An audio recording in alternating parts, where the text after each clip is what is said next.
माता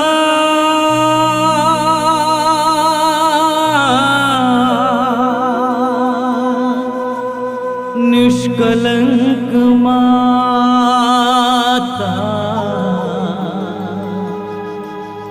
हमारी माता यीशु की माता हमारी माता निष्कलंक माता। निष्कलंक माता आश्रम के द्वारा प्रस्तुत। एफेसियों के नाम संत पौलुस का पत्र अध्याय 5 पद संख्या 19। मिलकर भजन स्तोत्र और आध्यात्मिक गीत गाए, पूरे हृदय से प्रभु के आदर में गाते बजाते रहे। ख्रिस्त में मेरे प्यारे भाई और बहनों, आइए हम आज के इस पवित्र वचनों पर मनन करें। हर एक व्यक्ति को संगीत प्रिय है। गीत गाने, बजाने और सुनने से मन में खुशी मिलती है और सुकून मिलता है। संगीत ईश्वर के द्वारा दिया हुआ वरदान है। इसीलिए हर घड़ी, सुख के घड़ी में और दुख के घड़ी में हम आध्यात्मिक गीत गाएं। पवित्र बाइबल में नबी दानियल के ग्रंथ में हम पढ़ते हैं कि राजाओं ने संगीतकारों को बुलाकर संगीत सुनते थे और आनंद प्राप्त करते थे।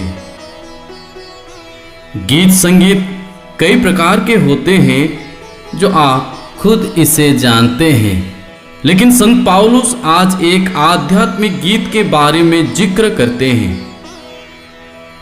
आध्यात्मिक गीत अन्य सांस्कृतिक गीत या रोमांटिक गीतों से परे हैं। सांस्कृतिक गीत हमारे संस्कृति से जुड़ा हुआ है, भाषा से जुड़ा हुआ है, व्यक्तित्व से जुड़ा हुआ है और अपने देश और देश की गतिविधि पर जुड़ा हुआ है। परंतु आध्यात्मिक गीत ईश्वर से जुड़ा हुआ जो सत्य को प्रकट करते हैं। It reveals the truth. इसलिए इसे मुक्ति का गीत कहते हैं, म्यूजिक ऑफ रिडीम्ड और म्यूजिक ऑफ किंगडम। ऐसे गीत गाने से और सुनने से मन में शांति मिलती है, आराम मिलता है और दुष्ट आत्मा की शक्तियों से छुटकारा भी मिलता है। सामुएल का पहला ग्रंथ अध्याय 16 पद संख्या 23 में हम पढ़ते हैं, जब जब वह ईश्वर द्वारा भेजा हुआ आत्मा साउल पर सवार होता, दाऊद सितार बजाने लगता।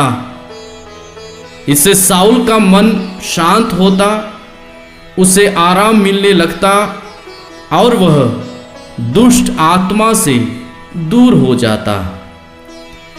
प्रभु का भजन गाना, उसकी स्तुति प्रशंसा करना हम मानव जाति के लिए आवश्यक है, क्योंकि हमारे ईश्वर स्तुति के योग्य है, धन्यवाद के योग्य है।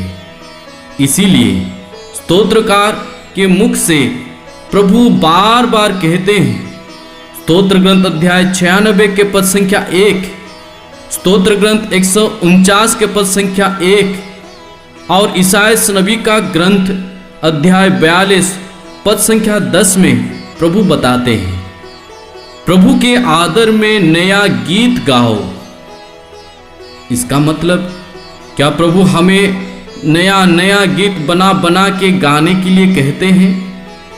नहीं, प्रभु का कहना है कि हम नए हृदय से, भक्ति से उसकी महिमा की गीत गाएं।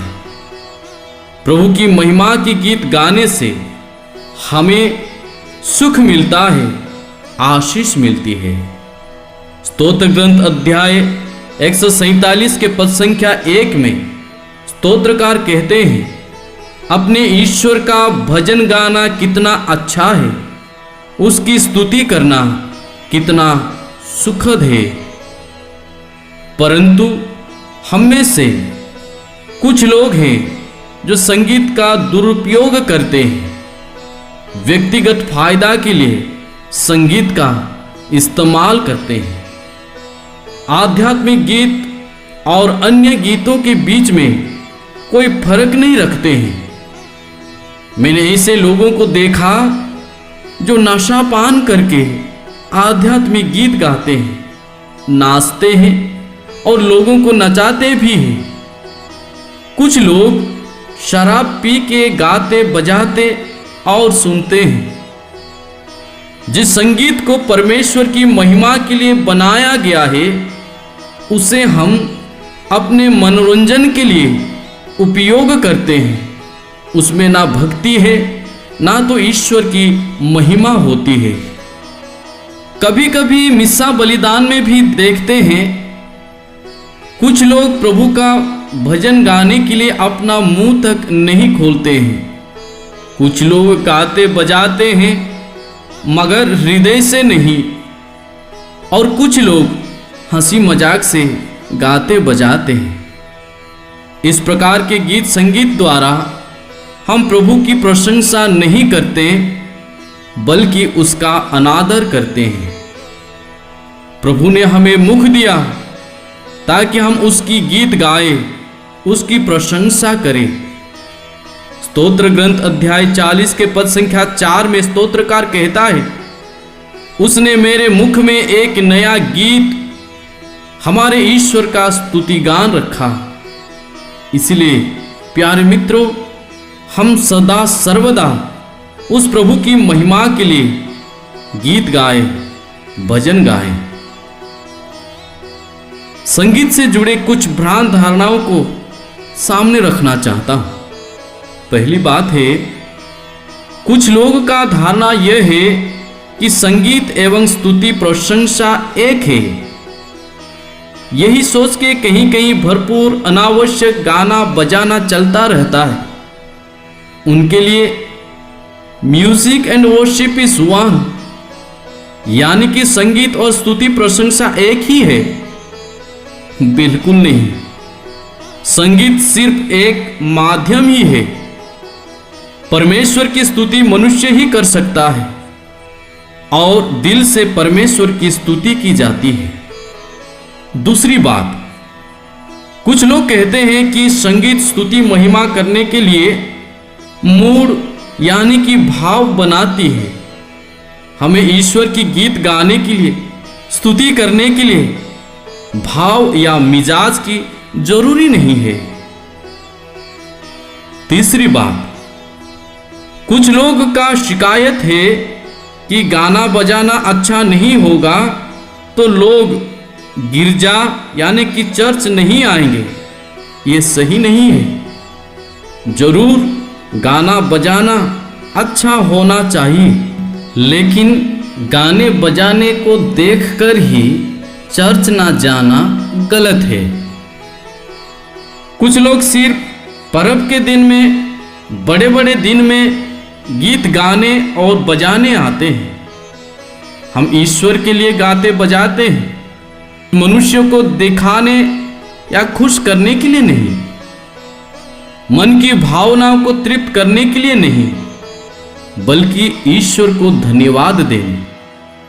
इसलिए हम ईश्वर की महिमा के लिए आध्यात्मिक गीत गाएं। स्तोत्र ग्रंथ अध्याय 33 के पद संख्या 2 और 3 में हम पढ़ते हैं, स्तोत्रकार कहता है, वीणा बजाते हुए प्रभु का धन्यवाद करो, सारंगी पर उसका स्तुतिगान करो, उसके आदर में नया गीत गाओ, मन लगाकर वाद्य बजाओ। All glory to the Lord, only to the Lord. सारी श्रद्धा और सम्मान प्रभु का है। आमीन।